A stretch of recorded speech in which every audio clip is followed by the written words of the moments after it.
जिस साधक में संत में 8 गुण हैं वही भगवत प्राप्ति कर पाएगा। सबसे पहला है दया। दया सर्वभूतेषु। अगर आप साधक हैं, भजन मार्ग में हैं, परे वा बंधु वर्गे वा मित्रे द्वेष्टे वा सदा आपन्ने रक्षितव्यम तु दयैषा परिकीर्तिताः।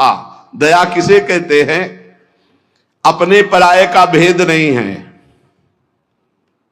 मित्र हो या शत्रु हो, वो भारी दुख में पड़ा हुआ है तो जितना हमें शारीरिक बल, बौद्धिक बल, तप बल प्राप्त है, हम उसका प्रयोग करके उसकी रक्षा कर ले, पर आसक्त ना हो।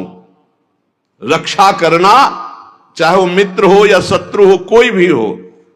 साधुता का हृदय, भक्त का हृदय कैसा होता है? परे वा बंधु वर्गे वा मित्रे द्वेष्टे वा सदा। वो पराया है, अपना ये भेद तो होता नहीं इस भगवत मार्ग के पथिक में।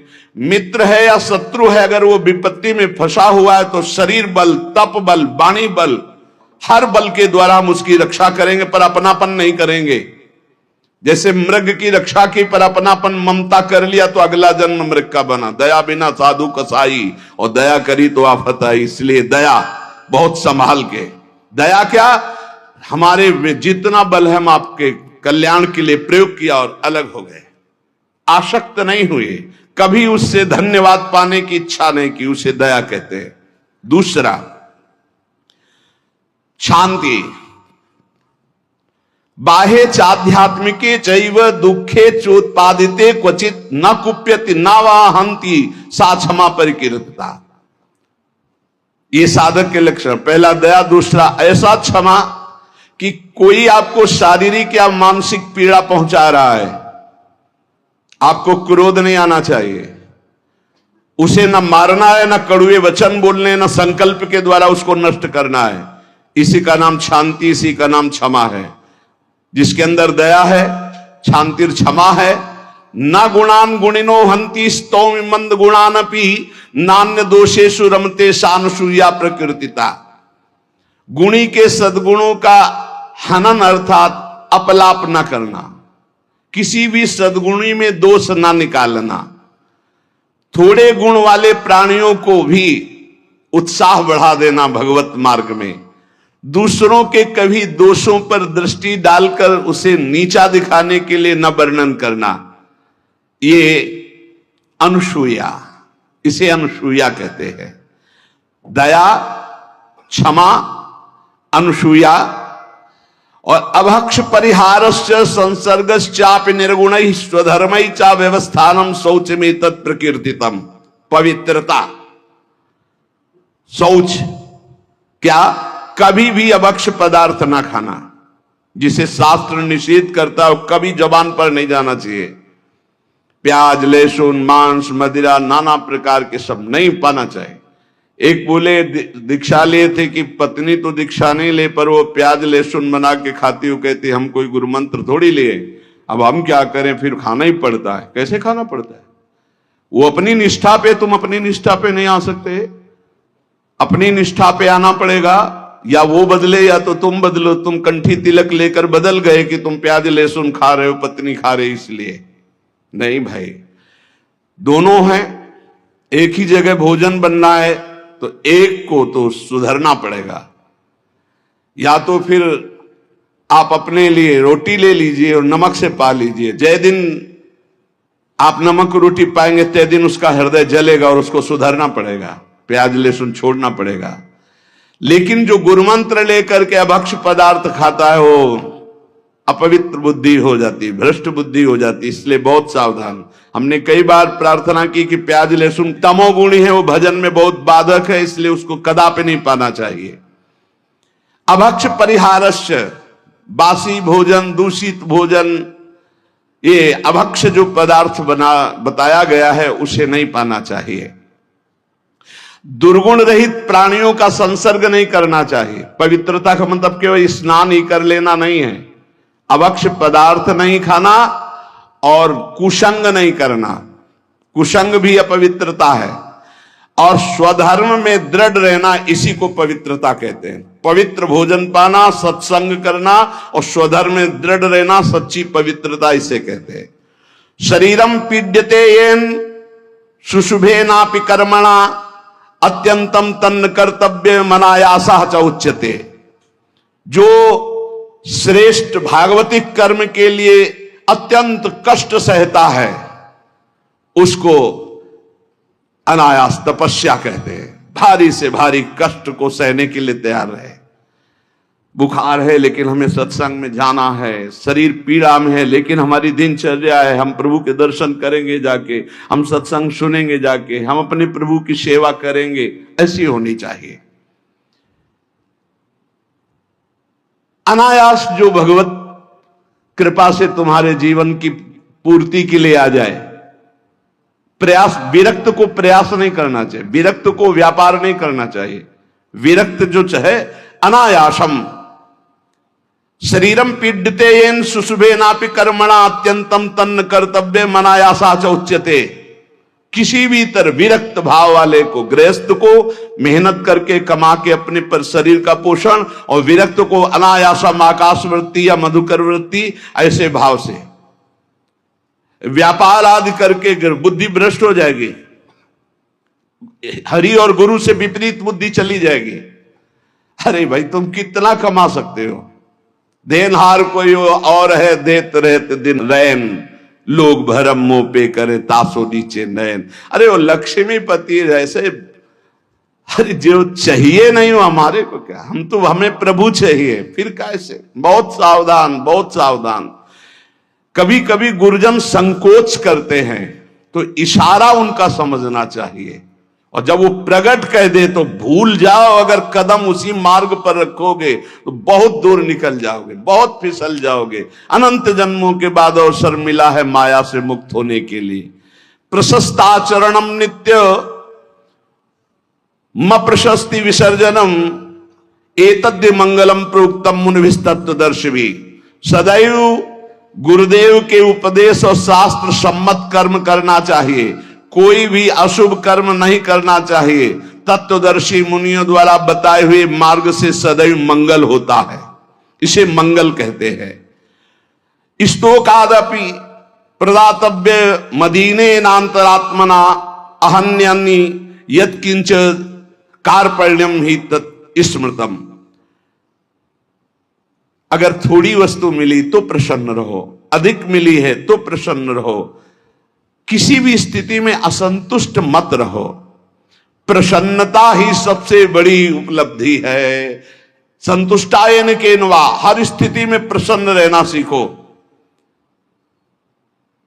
मंगलम और अकारपण्यम और अस्पृहा यथालाभे न संतोषा कर्तव्यो हृथ वस्तुना परस्याचिंतयित्वार्थम सा स्पृहा परिकीर्तिता।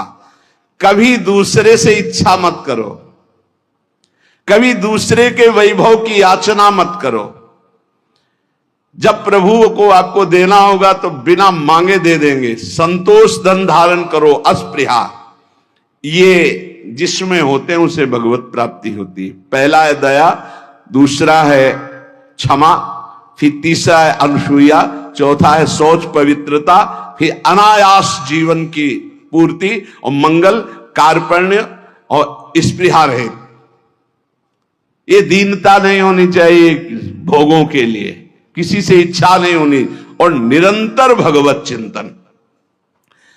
अब कह रहे हैं कि ये 10 बातें भगवत मार्ग के पथिक को त्याग देनी चाहिए। पर द्रव्येष्वभिध्यानम, दूसरे के धन का अपहरण करने की वृत्ति, चाहे विरक्त हो चाहे गृहस्थ हो। पर द्रव्येष्वभिध्यानम मनसानिष्ट चिंतनम, जो मन से भी दूसरे के धन का चिंतन करने लगता है तो खुद उसका अनिष्ट शुरू हो जाता है। शास्त्र की बात मान लो, जिम हरि शरण न एको बाधा, सुखी मीन जहां नीर अगाधा। तुम भगवान से विमुख होकर जिस पाओगे। पर द्रव्येष्वभिध्यानम, ये मायावी लोग मिल जाते हैं। अगर धन का चिंतन करोगे मिल जाएंगे। बहुत बहुत मारा घूम रहा है रुपया, रुपया के लिए भगवत मार्ग, चाहे गृहस्थ हो चाहे विरक्त। रुपया कोई भगवत प्राप्ति नहीं कराता, केवल भोग देता है। तो भगवान जैसे रखे वैसे धर्म पूर्वक चलो, अन्याय पूर्वक या चिंतन पूर्वक नहीं। चिंतन नहीं धन का, चिंतन हरि का। मनसानिष्ट चिंतनम, चिंतन करोगे तुम्हारा अनिष्ट कर देगा रुपया। ये संसारी पुरुष नहीं समझ, रात दिन उसी के चिंतन करते हैं, तभी डिप्रेशन में पहुंच जाते हैं, नाना प्रकार की कुभावनाएं प्रकट होने लगती है। जिसको इस जन्म में परमानंद की अनुभूति करनी है उसको सावधान। पारुष्य अनृतम चैव पैशून्यम चापि सर्वशा। अगर परलोक की प्राप्ति करनी, परम धाम जाना है, तो आप चुगली करना, निंदा करना, दूसरे की बातें करना छोड़ दो, दूसरे के धन का चिंतन, अपहरण करना छोड़ दो। मिथ्या भाषण, परनिंदा और असंबद्ध प्रलाप ये साधक में नहीं होना चाहिए। असंबद्ध प्रलाप, चुगली, निंदा ये जबान में नहीं होना चाहिए। और कह रहे हैं अदत्तानाम उपादानम हिंसा चैवा विधानता परदारोप सेवा चा शारीरम त्रिविधम स्मृतम। बिना किसी के दिए हुए किसी वस्तु का स्पर्श मत करो। देने पर भी तब देखो कि तुम्हारे योग्य है कि नहीं। और परदाररति, चूंकि ये गृहस्थ या विरक्त कोई भी भगवत प्राप्ति के लिए चले, उसके लिए किसी भी परदाररति, दूसरे की स्त्री के प्रति तनिक भी लगाव नहीं होना चाहिए काम भाव का। अगर काम भाव का जरा भी लगाव है तो तुम्हारा पतन हो जाएगा। बहुत विचित्र समय कलिकाल का प्रभाव चल रहा है, इस पर दृष्टि ही नहीं जा रही कि जो व्यभिचार प्रवृत्ति है इसको एक मनोरंजन मान लिया गया है, इसको एक खिलवाड़ मान लिया, इसे एक सीमा में रखा गया है, एक सीमा में रखा। पाणी ग्रहण संस्कार कर स्वीकार करके फिर धर्म पूर्वक चलो, वैराग्य हो जाएगा। अधर्म पूर्वक चलोगे आसक्त हो जाओगे।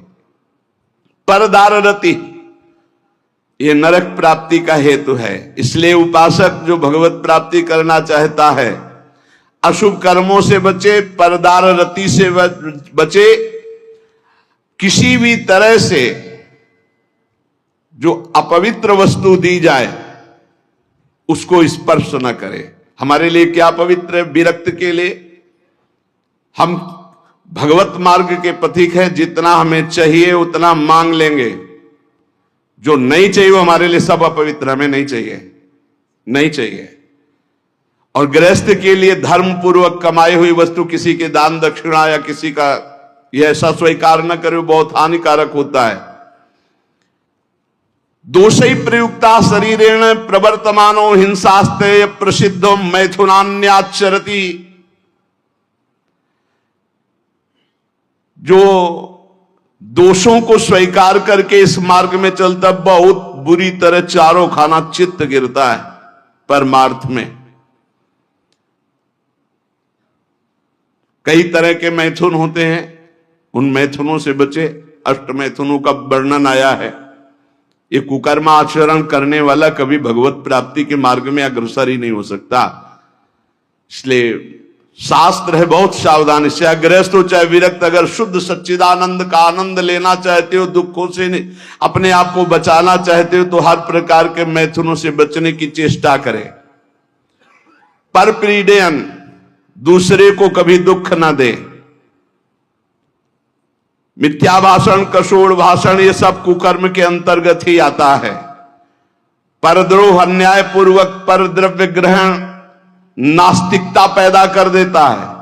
परद्रव्य अन्याय पूर्वक ये नास्तिकता पैदा कर देता है, भगवान से बिल्कुल विमुख कर देता है। भगवान छूट गए तो सब मिला मिलाया, सब प्राण छूटने के बाद कुछ नहीं तुम्हारे पास। भगवान है तो सब कुछ है, नास्तिकता ना आने पावे।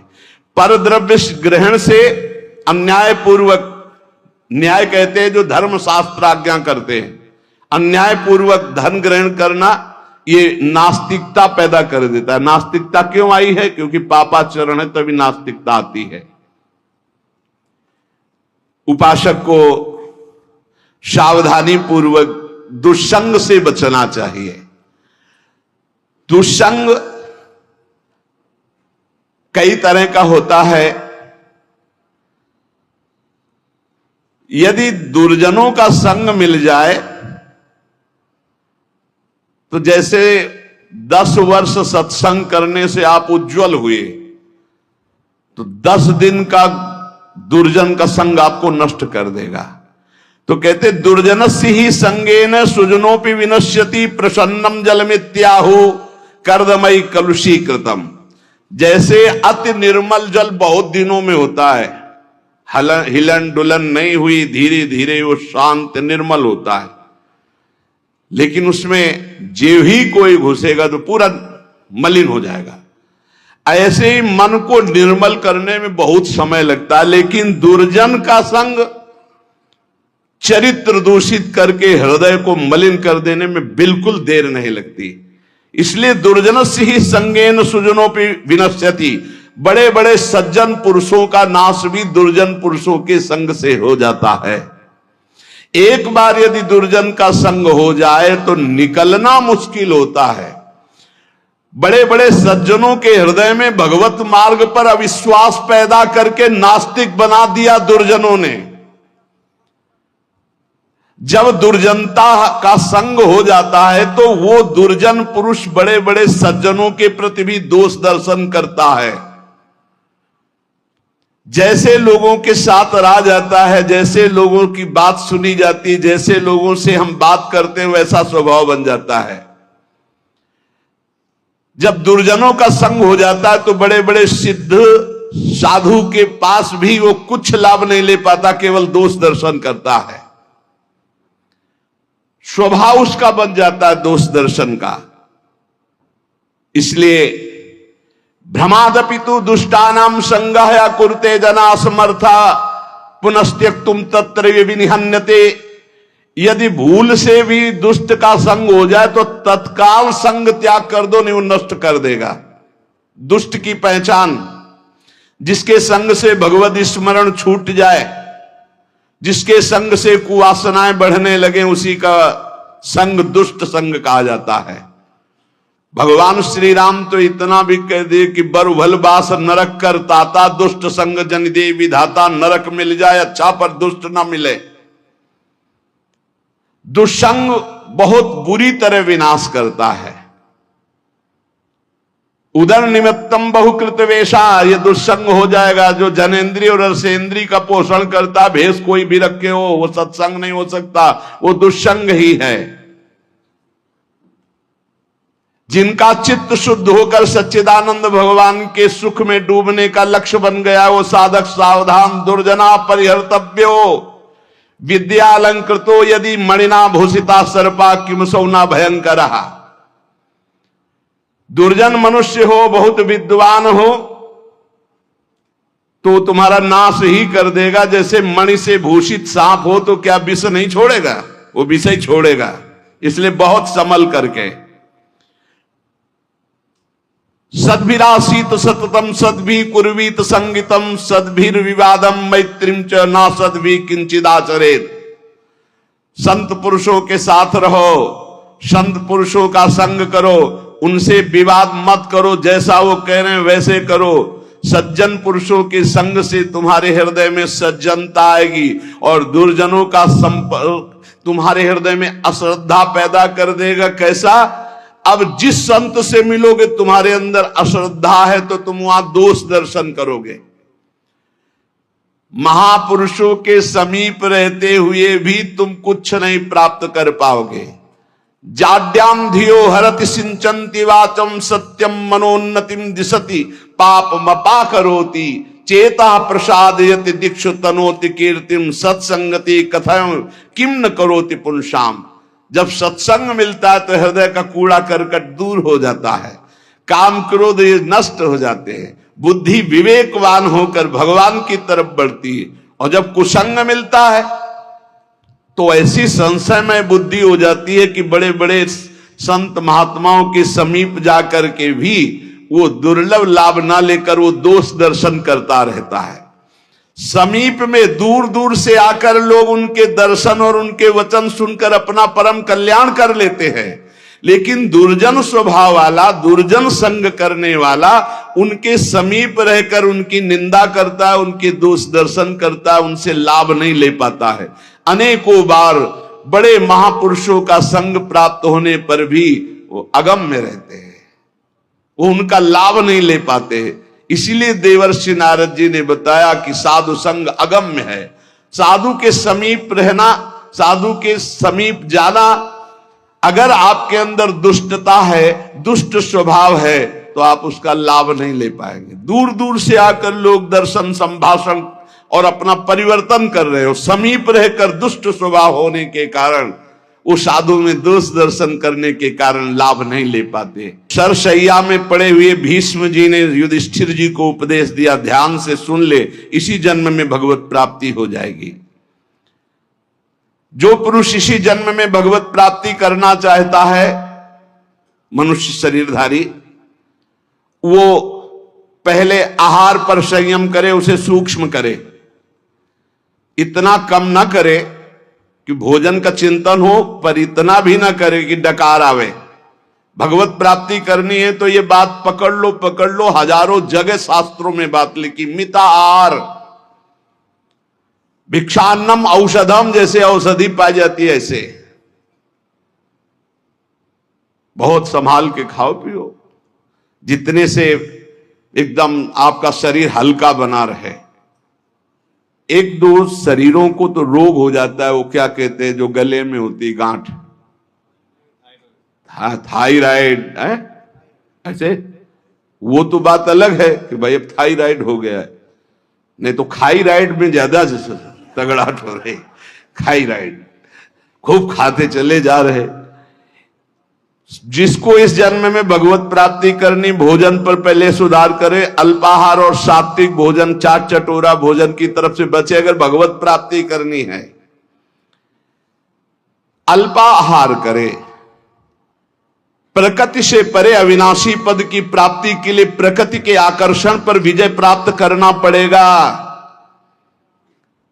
जो साधक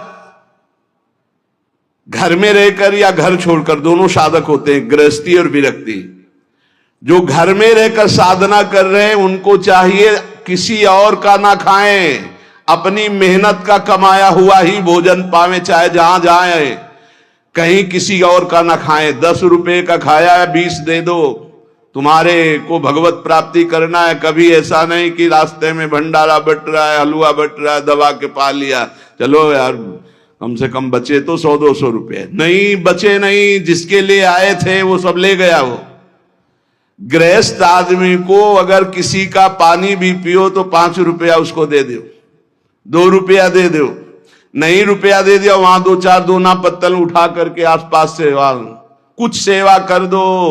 कोई तुम्हारे सुकृत ना लेने पावे भगवत प्राप्ति के मार्ग। अगर विरक्त है तो भिक्षान्नम औषधम, विषयों के सामने उपस्थित होने पर भोगने की इच्छा ना होना। गृहस्थ हो, तुम्हारे धर्म के विरुद्ध भोग का अवसर आ गया, हट जाओ, भाग जाओ, प्राण बचा लो, मत भोगना, नहीं तो भगवत प्राप्ति में बाधा। और विरक्त है, भोग सामग्री एकदम एकत्रित है, एकांत है, भोग लो, नहीं भोगना, क्योंकि मुझे भगवत प्राप्ति करनी है। नेत्र से, वाणी से, मन से किसी भी दूषित भोग को ना भोगना। नेत्रों से भी भोगना होता है, आप मोबाइल में देख रहे हो या छुप के देख रहे हो, ये ऐसा दृश्य देख रहे हो, ये नेत्रों से भोग हो गया, ये आपको नष्ट कर देगा। नेत्रों से बहुत नष्ट हो चुके हैं, नेत्र ही है जो दिखा करके भ्रष्ट हो गए। किसी के सामने ना तो एकांत में, नेत्र से भोग भोगना, वाणी से, मन से, बिल्कुल दूषित वार्ता करना, दूषित संकल्प करना, दूषित दृश्य देखना है, भगवत प्राप्ति करना है तो चाहे गृहस्थ हो चाहे विरक्त, बचो इससे। किसी भी प्राणी से अतिवाद करना, बहुत बातें करना, मित्रता बना लेना, वैर कर लेना, ये सब नहीं। भगवत प्राप्ति के मार्ग में ये भीष्म पितामह जी उपदेश कर रहे हैं।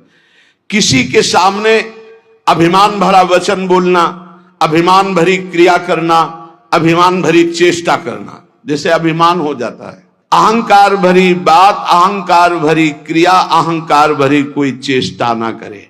यदि तुम्हें कोई क्रोध दिला रहा है तो तुम क्रोध ना करके मीठे वचन से ही उत्तर दो। जब किसी के यहां भिक्षा मांगने जाओ तो वो तुम्हें आदर दे तो उस घर में मत बैठना।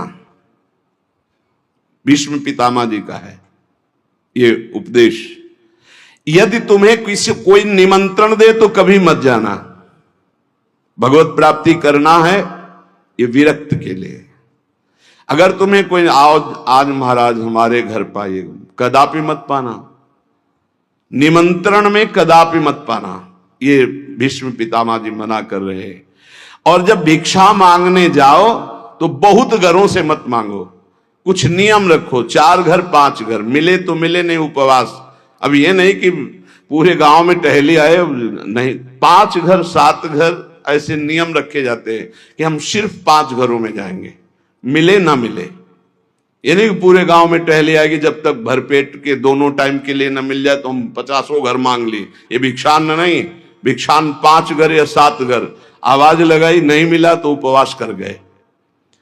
निमंत्रण पाए हुए घर में कभी भिक्षा ना पाने जाए, ये भगवत को है कोई रहस्य। मूर्ख पुरुष जब आप परमार्थ में चलते हैं, आपका उपहास उड़ाएंगे। हो सकता है वो आपका तिरस्कार भी कर दे, मारपीट भी कर दे। आप अपने हृदय में दुख ना मानने, हृदय में आनंदित रहें। कोई प्रारब्ध भोग का नाश हो रहा है और उसको डांटे नहीं, उसको मारे नहीं, उसके पर चिल्लाए नहीं, वो तो निमित्त मात्र है। भगवान आपके प्रारब्ध का क्षय करा रहे हैं। यदि भगवत प्राप्ति करना, बहुत बार ये बातें आ गई है। आताताई पर भी कभी क्रोध करके उसे शाप ना दें। शाप देने का मतलब है भजन का फल है। अगर भजन है, सच्चाई से चल रहे हो आप, अंदर से सोच ले बहुत सता लिया अब तो भोगेगा, तो पक्का भोगेगा, इसमें कोई संशय नहीं। क्योंकि भजन एक अमोघ शक्ति है, जिधर जाएगी उधर। तो हमारा भजन मंगल के लिए कि अमंगल के लिए? तो कह रहे आताताई तुम्हें कितना भी सताए, तुम क्रोध करके उसे शाप आदि मत देना, कभी अंदर से बुरा मत चाहना। गृहस्थ के घर में जब धुआं निकलना बंद हो जाए, अब धुआं नहीं, गैस है, गैस के चूल्हा है, तो धुआं का कोई ज्यादा काम है नहीं। जब मूसल की आवाज आनी बंद हो जाए, भीष्म पितामह के समय मूसल से कूटा जाता था, अब तो मूसल से नहीं, अब तो मशीनों से है। और जब सब भोजन कर चुके तब विरक्त को भिक्षा मांगनी चाहिए, मतलब लगभग 2 बजे। भिक्षा मांगने के पश्चात किसी नदी के किनारे या किसी देवालय में एकांत में बैठकर भगवान को अर्पित कर उसे पाए। गृहस्थ अपने कमाई से पाए, अधिक भिक्षा मत ले। श्री पूज्य सदगुरुदेव भगवान ने कहा कि टुकड़ा या 1 रोटी, बहुत अगर नहीं मिला है 4-5 घरों में और आखिरी घर में 2 रोटी मिल रही तो बस 2 रोटी, तीसरी रोटी हुई तो भिक्षा नहीं मानी जाएगी। ये सदगुरुदेव भगवान के मुख्य वचन। शुद्ध भिक्षा 1 टुकड़ा, आधी रोटी। बहुत ज्यादा हो गया तो 1 रोटी। अब पता चला कि 5 घरों का आखिरी घर है, उसमें 2 रोटी मिल रही, तो फिर उससे 2 रोटी ले ले, तीसरी रोटी नहीं होनी चाहिए। जो अधिक भिक्षा ले लेता उसे भिक्षान्न नहीं कहते हैं। ना मिलने पर प्रसन्न मुद्रा में वैसे ही शांत भाव से भजन करता हुआ दूसरे दिन जब अपने समय भिक्षा में जाता है, फिर उसी समय जाए। एक बार जब कोई बैठाल करके द्वार पर सम्मान पूर्वक विनय पूर्वक भिक्षा दे तो उसी समय हट जाना चाहिए, उसकी भिक्षा नहीं लेनी चाहिए। आओ आओ आओ महाराज, आपके तो दर्शन बड़े भाग्य से। ए लाओ कुर्सी बैठा लो, लाओ एक गरम गरम रोटी बनाओ बाबा, उठे हो चल दे।